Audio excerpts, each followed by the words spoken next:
হাসির রাজা, জ্ঞানের রাজা, রসিক রাজা। কি আজকে এত বেলা হতে চললো, কিন্তু সবাই এখনো পর্যন্ত এলো না। এই সব হলো কুঁড়েমির লক্ষণ মহারাজ।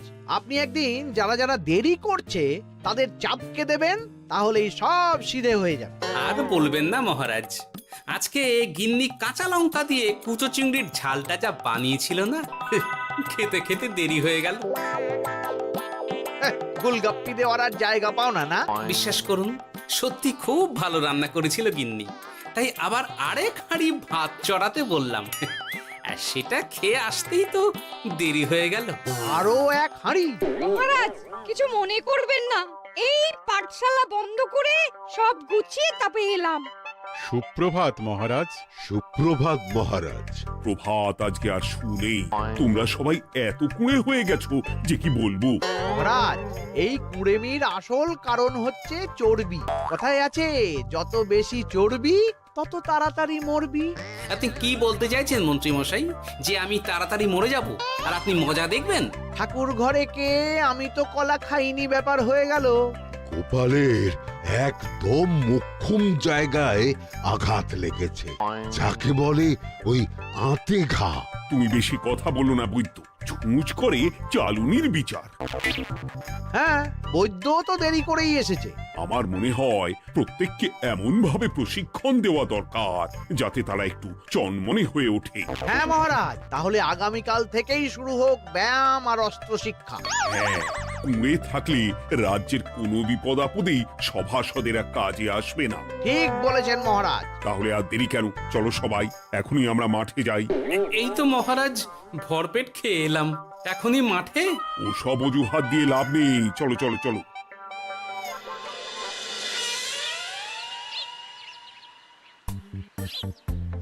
এবার সবাই সারিবদ্ধভাবে দাঁড়িয়ে পড়ো। কি গোপাল কোথায়? মহারাজ, গোপাল আপনার পিছনে দাঁড়িয়ে আছে, চুপি চুপি। এই গোপাল, যাও যাও, মাঠের মাঝখানে গিয়ে দাঁড়াও। এই চাঁদি ফাটা রোদে কেন মহারাজ সুস্থ শরীরকে ব্যস্ত করছেন? এইসব বাজে কথা শুনতে চাই না। শুয়ে বসে থেকে শরীরের কি অবস্থা করেছো? শরীরের নাম মহাশয়, যা সবে তাই সয়। তুমি যাবে না, তোমাকে এক্ষুনি বরখাস্ত করব। কি জ্বালা! যেখানে আমার সব কাজ বুদ্ধি দিয়েই হয়ে যায়, সেখানে গায়ের জোরের কি দরকার? হ্যাঁ, এই গোপাল, আমি 1 থেকে 3 অব্দি গুনবো, তারপরে সবাই এই মাঠের ধার বরাবর 5 বার পাক দিয়ে দৌড়বে। ঠিক আছে মহারাজ, আমি প্রস্তুত। আমি রোগা পটকা আছি, কোনো সমস্যাই হবে না। হয়ে গেল। সবাই প্রস্তুত? 1, 2, 3। কি হলো গোপাল, দৌড়াও দৌড়াও। মহারাজ, এর থেকে বেশি জোরে পারবো না। আই, কে আছো? একটা কঞ্চি দাও। এই সেরেছে। বেশ হয়েছে, বেশ হয়েছে, ব্যাটার এবার চর্বি কমবে। কি হলো গোপাল, হ্যাঁ হয়ে গেল? হ্যাঁ?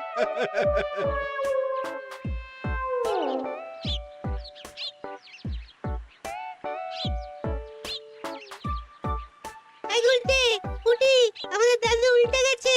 হ্যাঁ, তাই তো দেখছি। চল চল গিয়ে দেখি। উফ, চেহারার কি অবস্থা বানিয়েছো গোপাল, হ্যাঁ? এতটুকু দৌড়তে গেলেই চিটপটাং। তাড়িয়ে দিন মহারাজ, এরকম বেঢপ চেহারা সভাসদকে আমাদের দরকার নেই। না না, তা বললে হবে নাকি গোপাল, তুমি এক্ষুনি বাড়ি চলে যাও, কালকে আবার মাঠেই দেখা হবে। এই দাদু, বাড়ি চলো। ওরে বাবারে!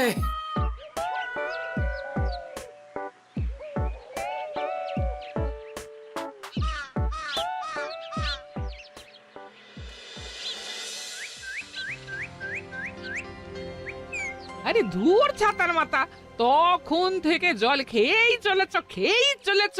কি হয়েছে সেটা বলবে তো? শরীর চর্চা হয়েছে, শক্তি খরচা হয়েছে, আর পারছি না। উফ, বাপরে বাপ, কি পায়ে ব্যথা! এই জন্যেই আমি বলি বাপু, একটু বপুটাও নড়াও, কিন্তু কার কথা কে শোনে? ওরে বাবা, অকারণে সুস্থ শরীর ব্যস্ত করবো কেন বলো তো?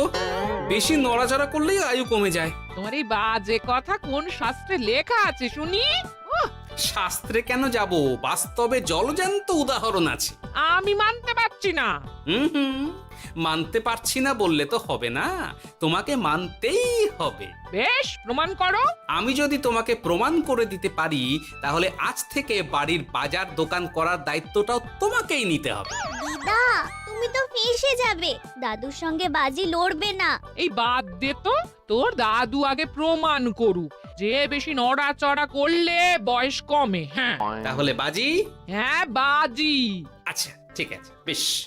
তুমি একটা পশুর নাম বলো তো, যারা খুব তাড়াতাড়ি দৌড়য়। ঘোড়া, হরিণ, চিতাবাঘ আরো আছে।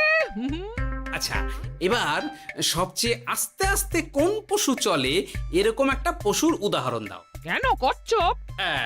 এই তো পেয়ে গেছে উত্তর। এবার তুমি বলো তো, কচ্ছপ কত বছর বাঁচে, আর ঘোড়া, হরিণ, চিতাবাঘ এরা কত বছর বাঁচে? চিতাবাঘ, ঘোড়া কেউই 30 বছরের বেশি বাঁচে না, কিন্তু কচ্ছপ 300 বছরও বেঁচে থাকে। হেরেছে, হেরেছে, আমার বউ হেরেছে।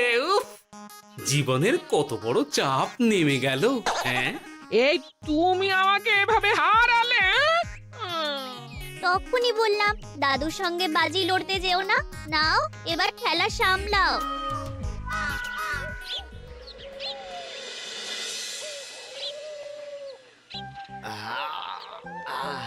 আরো ভালো করে মালিশ কর।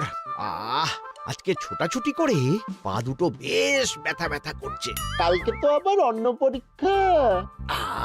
আরে আমার হালকা চেহারা আছে, সব সামলে নেব। কালকে তো অস্ত্র চালনা হবে, কালকে আমি কাঁপিয়ে দেব। কাঁপাতে তো হবেই মন্ত্রী মশাই। আমরা আপনার শরীরে এমন ঘষা মাজা করে দেব না, মনে হবে আপনি না একটা জলযন্ত্র অস্ত্র চালনা করতে যাচ্ছে। বাস এই তো চাই। ওরে বাবারে, আস্তে আস্তে। আরে বাবা, আপনার তো ইস্পাতের শরীর, ভাঙবে তবু মচকাবে না।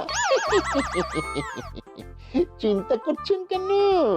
ভয় পাবেন না, ভয়কে জয় করতে হবে। আরে আরে আরে, তোরা আমার কথাটার সাথে করছিসটা কি? মানুষটা মরে যাবে তো। চিন্তা করো না গিন্নি। বাবা, ওরা বলেছে আমার ইস্পাতের শরীর, ভাঙবে তবু মচকাবে না। একবার এই বুড়ো বয়সে হাত পা ভাঙলে কি সামলাবে শুনি? মন্ত্রী মশাই, আমাদের বকশিসটা দিয়ে দিন, আমরা কেটে পড়ি। বাবারে বাবা, দিচ্ছি, এনে। এত খাটানোর পরে এতেই এখন খুশি থাক। হ্যাঁ,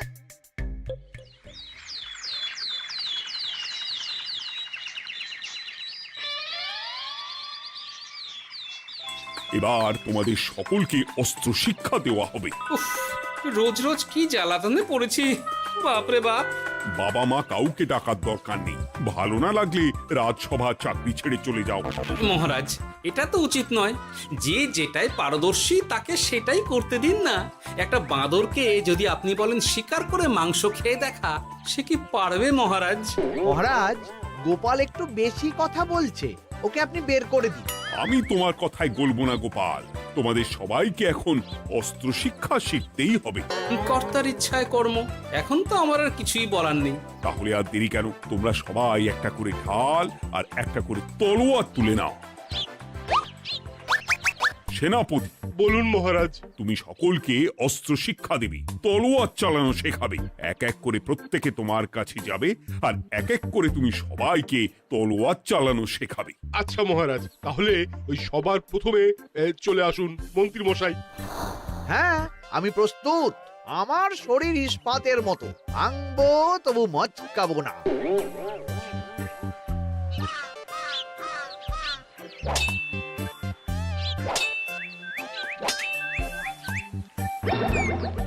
কি কেমন দিলাম? অত সহজ নয় সেনাপতি। আমি মন্ত্রী এমনি এমনি হইনি, আগে অস্ত্র শিক্ষা শিখে তবে মন্ত্রী হয়েছি। এটা কি হলো? হ্যাঁ, আপনি অস্ত্র শিক্ষায় পারদর্শী, কিন্তু আরো বিচক্ষণ হতে হবে। কারণ আজকে এই পাগড়ির জায়গায় আমি যদি তলোয়ার আপনার গলার দিকে চালাতাম, তাহলে কিন্তু আপনার এই ভবলীলা এখানেই সাঙ্গ হয়ে যেত। ঠিক আছে ঠিক আছে, মনে রাখবো। এবার বাকিদের তো ডাকো। হ্যাঁ, এরপরে তলোয়ার চালানো শিখতে আসবে গোপাল। গোপাল দাদু, ও গোপাল দাদু। বাবা বাবা বাবা, গোপাল তুমি আবার দলবল নিয়ে এসেছো। দেখি তোমার কত দম। গোপাল, তুমি প্রস্তুত হও। হ্যাঁ হ্যাঁ, আমি প্রস্তুত। ওরে বাবারে, এ তো ভয়ানক চাপের কাজ, আমাকে বেশ বেগ পেতে হচ্ছে। সামলাও গোপাল।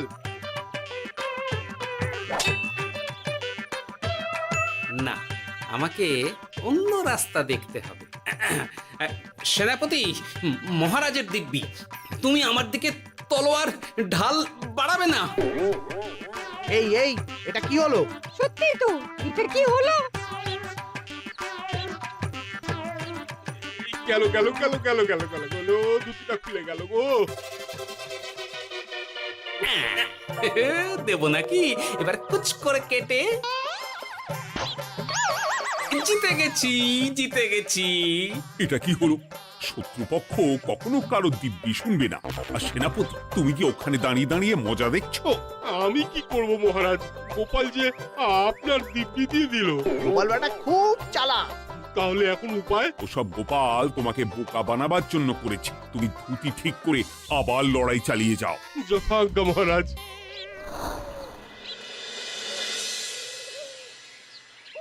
কিরে ন্যাপলা, তোদের দিদা আমার জন্য কি রান্না করে পাঠিয়েছে রে? এই তো ভাত, আলু সেদ্ধ, এই পুঁই শাকের ঝোল আর রুই মাছের ঝাল। আর তোদের যে তোষক, বিছানার চাদর আনতে বলেছিলাম, এনেছিস তো? ওই তো দাদু, কুটির গুলটে আর বাকিরা সবাই ধরাধরি করে নিয়ে আসছে। ব্যাস, তাহলে তার কোনো চিন্তা নেই। খেয়ে একটা জব্বর ঘুম দেব, কারণ এখানে যা রঙ্গ দেখছি তাতে বিকেল হয়ে যাবে। তলোয়ার শিক্ষা আজকের মতন এটুকুই থাক। এবার শুরু হবে বল্লম শিক্ষা। সবাই আবার আগের মতন সারিবদ্ধভাবে দাঁড়িয়ে পড়ো। আহ, তোদের দিদা পুঁই শাকটা কিন্তু বেশ জব্বর বানিয়েছে। তোদের দিদার হাতের রান্নার কোনো তুলনাই নেই। আহা, কি স্বাদ! এ কি, গোপাল আবার কোথায় গেল? এই তো মহারাজ, আমি এখানে ওই পুঁয়ের ঝোল আর রুইয়ের ছাল দিয়ে ভাত খাচ্ছি। এসব কি মাঠের মধ্যে খাওয়া? আরে শরীরটাকে তো রাখতে হবে। তাড়াতাড়ি খেয়ে এইদিকে এসো। আসছি আসছি আসছি। এবার আমি তোমাদের দেখাবো কিভাবে বল্লম নিয়ে তেড়ে যেতে হয়। দেখান মহারাজ।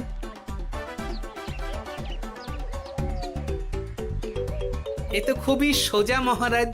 ঠিক আছে, তাহলে বল্লম নিয়ে তেড়ে যাও দেখি। দিন, আপনার হাতের বল্লমটাই দিন।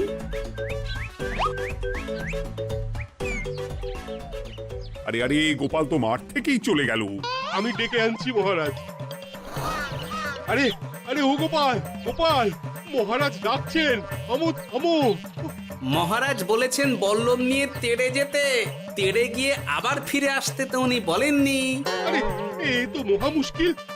উনি এক্ষুনি তোমাকে মাঠে ফিরতে বললেন। সেটা আপনাকে বলতে পারে সেনাপতি, আমাকে তো বলেনি। আমি চললাম।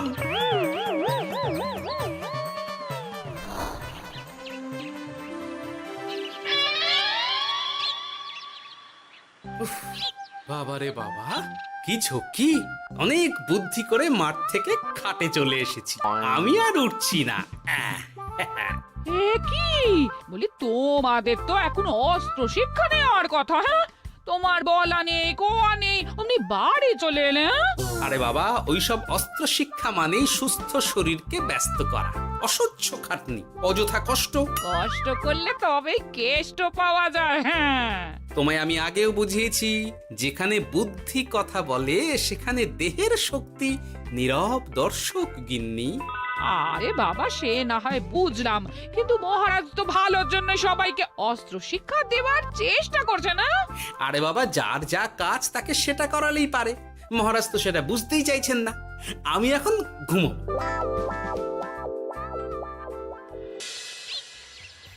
দরজা খোলো গোপাল, দরজা খোলো। গোপাল, গোপাল দরজা খোলো বলছি। ব্যাস হয়ে গেল। একটু শান্তিতে ঘুমাবো তার জো নেই। দরজা খোলো গোপাল।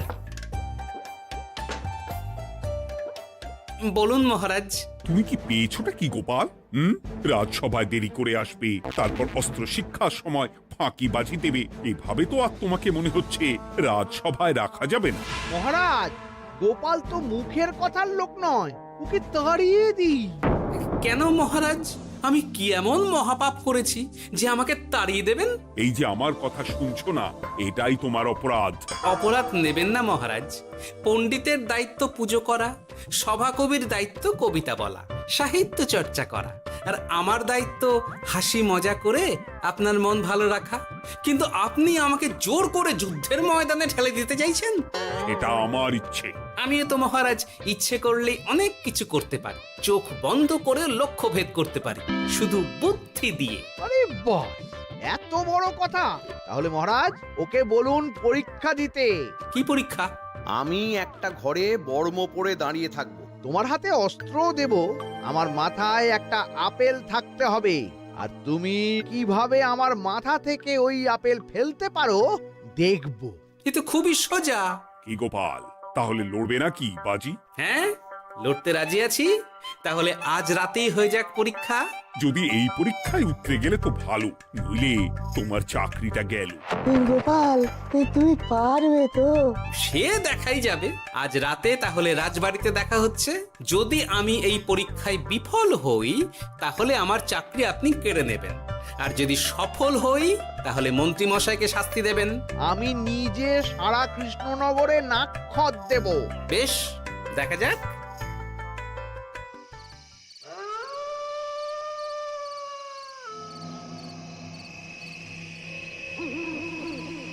কি মন্ত্রীমশাই, ব্যবস্থা সব ঠিকঠাক হয়েছে তো? হ্যাঁ, এবার শুধু গোপালের পরীক্ষার পালা।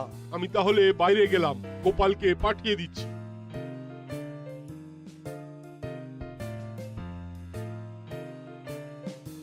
এবার যাও গোপাল, ঘরের ভিতরে যাও, দেখি তুমি কি করে মন্ত্রীর মাথা থেকে আপেল ফেলতে পারো।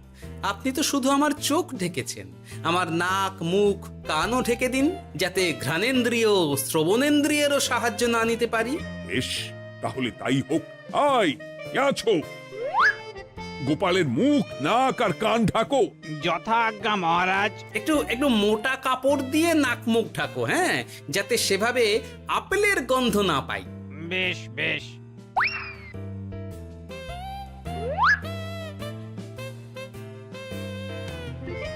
যাও গোপাল। গোপাল, এবার তোমার চাকরি গেল। এবার তুমি কি করবে? কি করবে? দৌড় ঝাঁপে ফাঁকিবাজি? হ্যাঁ?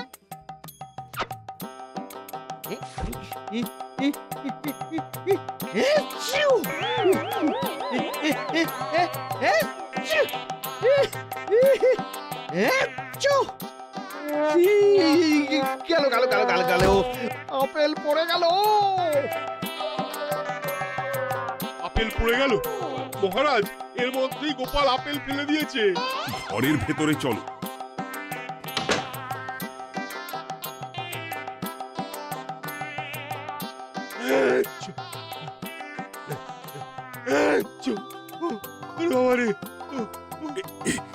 কি ওরে বাবারে বাবা, কি ঝাঁজ! ওরে বাবারে বাবা। কি মহারাজ, দেখলেন তো গোপালের চমক? অস্ত্র ছাড়াই আপেল ফেলে দিলাম। কি, এটা তো তুমি নীতি বিরুদ্ধ কাজ করেছো। সারা ঘরে নস্যি ছড়িয়ে দিয়েছো। মহারাজ, হাতে গিয়ে আপেল পড়ে গেছে। এবার সারা কৃষ্ণনগরে নাক্ষত দিতে হবে। সত্যি সত্যি গোপাল, বুদ্ধিতে তোমার জুড়ি মেলা ভার।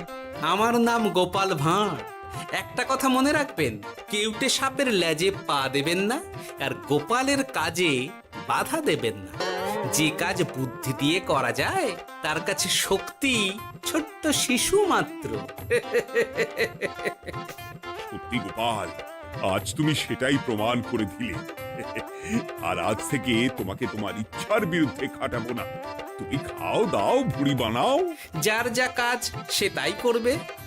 যেমন এখন মন্ত্রী মশাই নাক্ষত দেবেন, হ্যাঁ? ভুল করে বাজি ধরে ফেলেছি, এখন নিজেই চাপে পড়ে গেলাম। তাহলে আর দেরি কেন? নাক্ষত এখন থেকেই শুরু হোক। কৃষ্ণনগরের রাস্তা শেষ হতে হতে সকাল হয়ে যাবে।